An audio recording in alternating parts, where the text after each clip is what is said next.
First on the Gulf Coast with breaking news and weather. Fox 10 Live starts now. President Trump does not bluff, and he is prepared to unleash hell. Iran should not miscalculate again.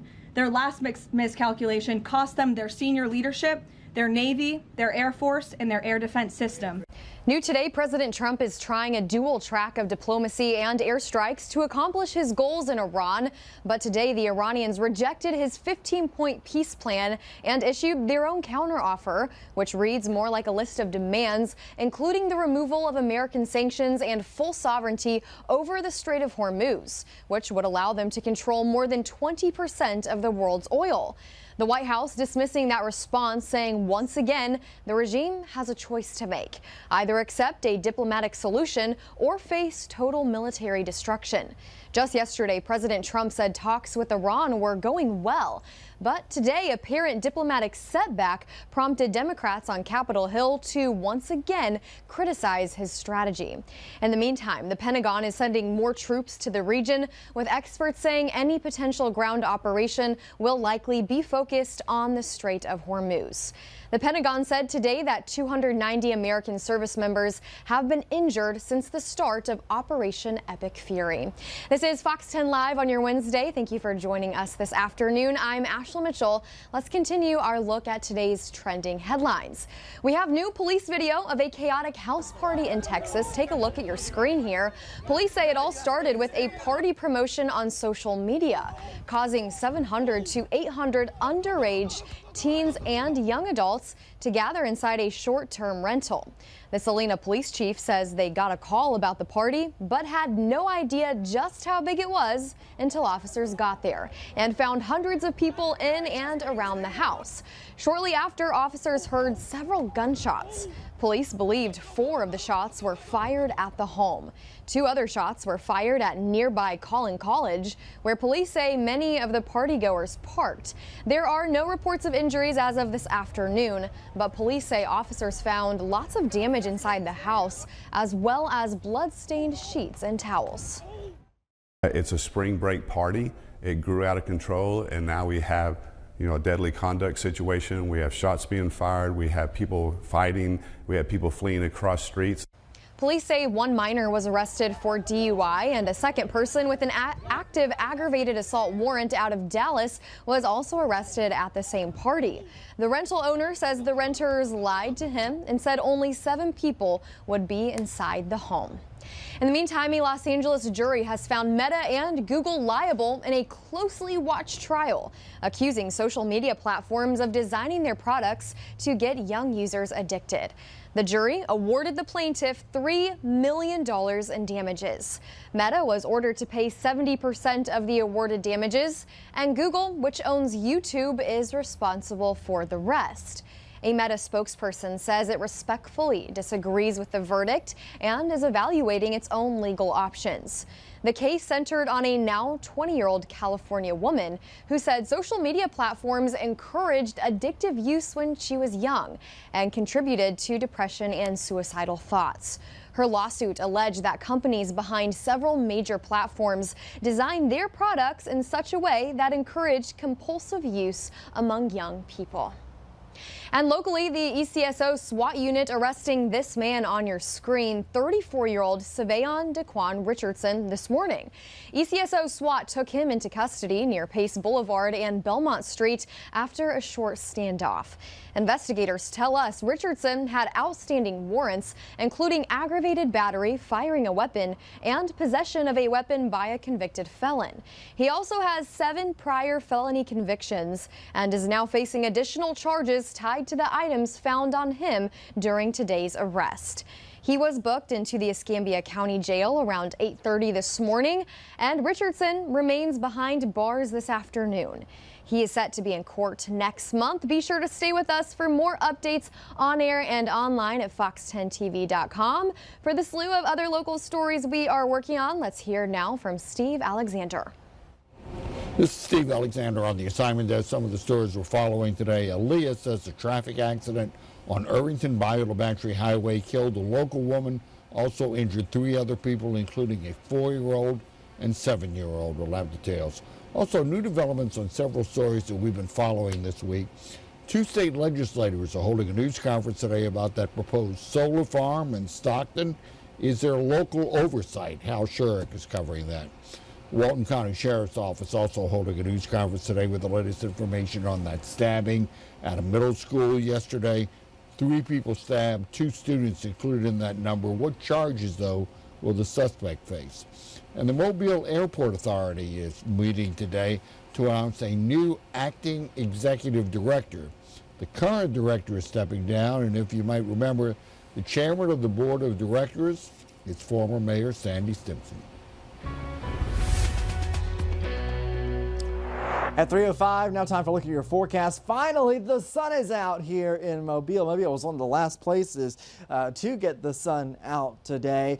We have seen gradual clearing of the mostly cloudy skies that we had this morning. Temperatures are starting to warm up as well. The satellite radar picture is here showing you, we do still have some clouds on the eastern shore, but a lot of the spotty cumulus, fair weather cumulus clouds now coming into the picture here. A better look for sure. Let's zoom in and look inland. You can see that is fair weather cumulus clouds, all those little puffy white dots there. Then looking off to the south, you can see one area of heavier cloud cover, 2 areas of heavier cloud cover, really over the bay and the eastern shore, and then one over Baldwin County. This is now the beach with improving conditions there. You see the Orange Beach looking good, but we do still have some rougher surf down there right now. And we are going to be tracking that throughout the next couple of days. Hopefully tomorrow we do see some lighter surf, and I do think that is what we will see most likely. 72 degrees is your temperature right now from the Eastern Shore Toyota Camera Network. All right, beach forecast over the next few days. Low risk of rip currents, 1 foot for the surf over the next 3 days. We'll be watching that closely, though. Well, as always, pay attention to the beach flags because that could change. UV index forecast very, very, very, very, very high, 9 and 8. So in that sunshine, make sure that you are packing on the sunscreen. Let's talk about photos. We still need them, so send them in on the Fox 10 weather app. Also, if you want to send some in on social media, there's a little bit of a process to deal with that, but please do send them in. We always appreciate when you do send them. All right, let's talk quickly through Futurecast. We had the possibility of a couple isolated showers inland today. We'll keep an eye on that for sure. Jason will be tracking that over the next couple of hours as we look for anything on radar. But tonight into tomorrow morning, we'll see some patchy fog developing. Then tomorrow through the day, it's a very quiet one. Then tomorrow night into our Friday morning, you're going to see probably more widespread fog there, so be ready.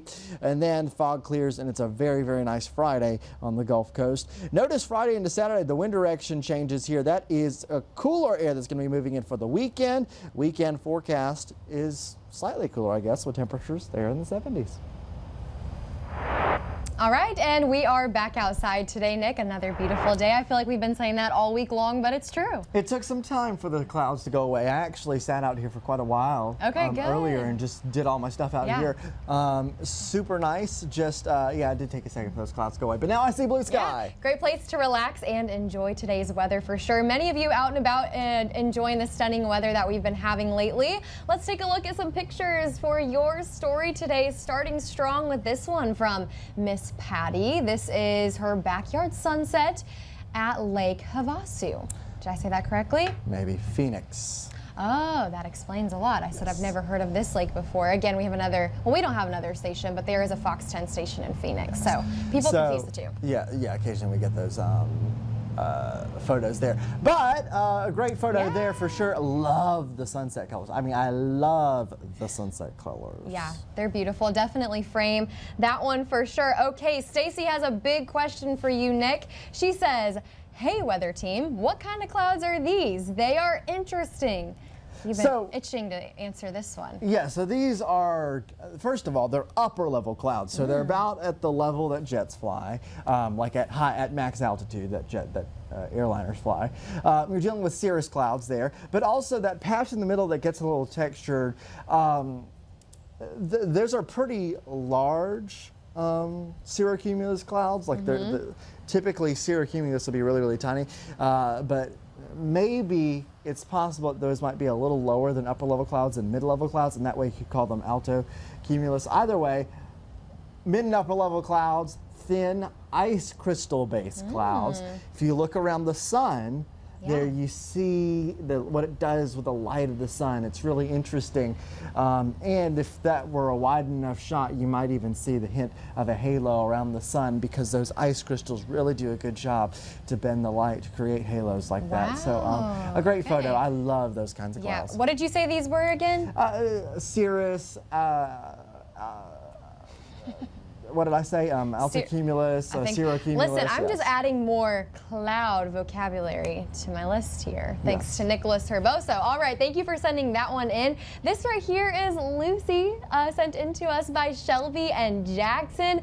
What a cutie you are, Lucy. That's a good picture. Yeah, we had a decent little batch of pet photos coming in recently. I know Matt's been pushing for that because he needs them for the dog walking forecast. I need cats. And we love to see them. Yeah, I need cats for the catnap forecast. So please send yours in. But yeah, a great photo there. Up next, this one is from Susie. This is Otis and Lulu enjoying the sunshine together, getting along so nicely. Yeah, it is a nice time to play outside in the yard. Absolutely. My dog is loving every second. He does not want to come inside nowadays. To go chase him around to get him to come indoors for the night. This next one comes from Darlene. Nick, you were talking about the catnap forecast. This right here is Miss Maya relaxing before her catnap. What a diva. Oh my gosh. Look at her. I guess that's kind of how I want to sit right now, but I'm not going to do that on television. She is just living her best life. I love that. So thank you so much for sending all those photos in.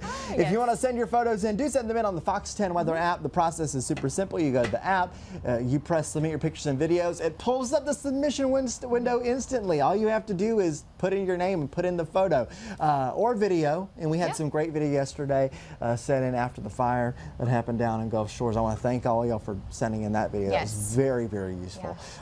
So please send it all in. Fox 10 Weather app. It is we need it. It is so important. I echo everything Nick said there. We are so happy you're spending time with us here on Fox 10 Live today. We are outdoors enjoying the sunshine. We will be back with more Fox 10 Live right after this. 10 Live.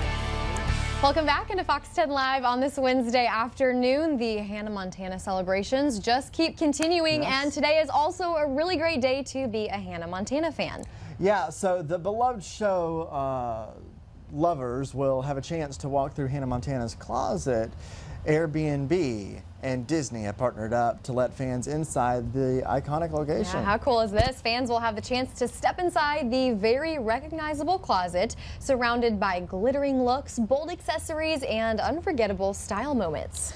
They'll also will be able to access the fashion-filled dream space with racks of sequins, statement pieces, and nods from the show. The home will be available for 10 one-night stays from April 6th through the 16th in Malibu. I wonder how much that costs. Just probably a little pricey. Yeah, honestly, I feel like some of these Airbnb experiences, they haven't actually been that bad. Oh, okay. Because I've looked at some of them. But yeah, that is a gorgeous home. Yeah, this is really fun. We were celebrating the Hannah Montana 20th anniversary on Fox 10 Live yesterday with some special limited edition drinks from Starbucks, which was a lot of fun. So we're just keeping the celebrations going this week. Those were genuinely refreshing, by the way. Yeah, they were so I good. could use another one. No, me too. You didn't Especially get me today. when you went to Starbucks, did you? I did not. Yeah, I do have Starbucks sitting over here. Maybe if you're a little nicer to me, I would. Oh my gosh. Okay. He needs to work on it. All right, moving on. Major League Baseball season is officially here. That means warm nights in the ballpark, but these days your food choices go well beyond the typical hot dogs or classic peanuts. Not to say dogs are out of the picture entirely, but check out some of these new takes on the classic Frankfurter. The Capitol Slugger at Nationals Park in Washington is a half-smoked sausage with chili, fried jalapenos, and fried onions. And things just get fancier from there, Nick. Visit Dodger Stadium. Visitors at Dodger Stadium will be able to get the... Good luck. Cochina Picklebone Marrow Tacos. Sounds really, we can't even pronounce it. It's I that don't good. know. These are fancy. Go on. For dessert, Arizona Diamondback fans can get a salted caramel milkshake that has Kit Kats and Cracker Jacks on it. I understand that one. Would love that. Of course, none of these come cheap. It'll set you back at least the price of going to a mid-range Mexican restaurant. That makes sense. But look at that one. Like, that's shocking. That's amazing. I'm all for the sweet one version right here. Yeah, I mean, terribly unhealthy. Oh, for sure, and pricey. But you know what? Why not? Yeah. Go to the ball game and enjoy I'm a it. huge Cardinals fan, so if I happen to make it to a game this year, which it's been a while, could possibly try one of these. Okay. Go Cardinals. Well, I'll expect a review. Oh, I'll give you the real honest review. better make a TikTok Don't you about worry. it or I'll do that too. You know me Yes. well. Okay. Well, European soccer fans have filed a complaint about the high prices FIFA is charging for World Cup tickets. So, we can talk about this here. So, FIFA is the sole seller of World Cup tickets, and the complaint accuses FIFA of abusing that monopoly. It calls on the European Union to impose price caps and force greater transparency over its ticket sales. FIFA has argued Americans are used to paying high prices for premium sports, and the ticket pricing reflects the demand. Tickets for some World Cup games cost thousands of dollars. The World Cup starts in Mexico City on June 11th. And the U.S. home opener in Los Angeles on June 12th has yet to sell out. Nick, I know you have some feelings about this. Because I have gone through the purchasing process with World Cup tickets. Did you secure some this year? I was not successful to secure tickets. So FIFA has a secondary market where you can buy tickets directly, because originally they did their lottery system. And the prices, yes, they are absurd. They are in the thousands of dollars for many of the games. Right. That FIFA argument, though, in the United States, yes, our game prices are very expensive. Yeah, absolutely. Going to sports is not cheap here. So I don't know. That's a big argument there. I wish they were a little cheaper though, because it is For sure. tough. It would be so cool to catch a game this year. Yes, be everybody's incredible. dream. All right, let's talk about the forecast here. Blast through the current conditions right now. Temperatures have finally made it into the 70s pretty much everywhere. 72 in Fairhope, 76 in Evergreen. I want to look at the satellite radar picture. We've seen some significant clearing here. Evergreen, your sunny skies right now, 76. You do have some puffy cumulus that are starting to develop, though. Pensacola is at 70 degrees, 73 in Mobile. Here's that satellite radar. So we're going to watch for any areas. You see how that cumulus field, all those puffy white clouds are developing inland. We're going to watch to see if any of those can consolidate into a very brief sprinkle. I think the odds of that happening are extremely low, though. So that's why we had that like 5 to 10% chance of rain today. A really shocking number of rain chance, because we haven't had anything like that in so long. But it's just a very, very low chance. Odds of that happening pretty low. All right, overnight tonight, we're going to see mostly clear skies and temperatures in 70s and 60s. A great evening to go on a walk. Then overnight into our tomorrow morning, you're going to see temperatures mainly in the 50s. We are going to get some fog development. You see all of the areas in the western half of the area, the left side of your screen. We have a little bit more moisture in place. You're going to see temperatures near 60 degrees, and you're probably going to have some fog development tomorrow morning. So keep that in mind. We'll be tracking it tomorrow morning. And then tomorrow afternoon, temperatures in the middle and upper 80s for many locations. We will see 70s at the coast. Here's day planner in Mobile, 80 degrees in the afternoon with mainly sunny skies. Pensacola, 74 there. A really nice day. 7-day outlook, again, we're looking pretty good. This weekend we'll get some drier air, so it's going to feel a little cooler. Morning temperatures in the 50s, afternoon temperatures in the 70s. A nice forecast. All right, it's 3:21 now. It's a delightful Wednesday out there. The sky speaking for itself there in downtown Mobile. We will be right back with more Fox 10 Live in just a moment.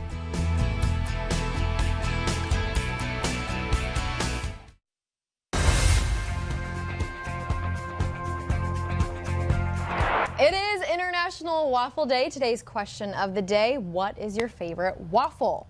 A lot of answers on this one, so let's just get right to it. Jason and Amanda Powell. Only correct answer is a Mickey waffle in Disney. Ooh, I haven't agree. had this. Really? What? They're delicious. I had one a few years ago and I went. You should try. I haven't been to Disney in about 20 years. You need to get on it because it's delicious. Shelby Hendricks says, years ago, Waffle House had banana flavored waffles. They were amazing. Just add some peanut butter. I remember this. Waffle House, if you're listening, please bring this back. Waffle House, I trust them. They'll make good decisions, because that does sound like a good idea. Lisa Davis, pecan or blueberry? Yep. Yeah. Never had a Okay. pecan waffle. Yeah, those are good. The thing I like about fruit waffles is it gives it a little bit of lightness. It Gives lightens. it more of a healthy feel too, because you're already eating a lot of carbohydrates. Yes, You know? sure. Charlotte says strawberry with whipped cream, always a classic. Literally, that was what I was talking about. Like, Yeah. it does give it that little bit of lightness. That's Right. great. I see it. Carmen Beckham, the classic waffle, butter and syrup. Can't go Yeah, wrong with load the it with butter. classic. I'm good with that. Michael Jefferson, peanut butter and chocolate, a Now, little Reese's action We here. want to talk about that. If you get the peanut butter waffle from Waffle House, that's I'm a good missing one. out. I'm actually allergic to peanut butter, so that's unfortunately sad. I'm missing out on that one. Gregory says chocolate chip waffles, some Yes, of course. delicious ones at Waffle House. You know, I always get that. Going back to the peanut butter one, the only thing is, it makes it very heavy. Like, it makes it extremely heavy. So Yeah. you have to limit yourself. I there. had some this morning, but they were the frozen ones that I just put in the toaster from Publix, and they're not as good. My personal favorite, my mom's homemade waffles growing up that we would drizzle some homemade syrup on there. We would throw some banana slices as well. What about you? Yeah, homemade waffle morning's always the best, but as a meteorologist, I feel like we have this tie to Waffle House too. So like, No, there's that's just- so true. Waffle House is just. Yeah, the so place to be. celebrate with a waffle today. I know we have a lot of good places in our area, possibly some deals going on. Yeah, I don't know. Is Waffle House doing anything today? I don't know, we should check. We'll have to check after this. I'll look that up. We want to thank you guys Yes. a waffle lot for spending time with us here on Fox 10 Live. Nick loves my puns. We will see you on Fox 10 News at 4. Any last words? He said no.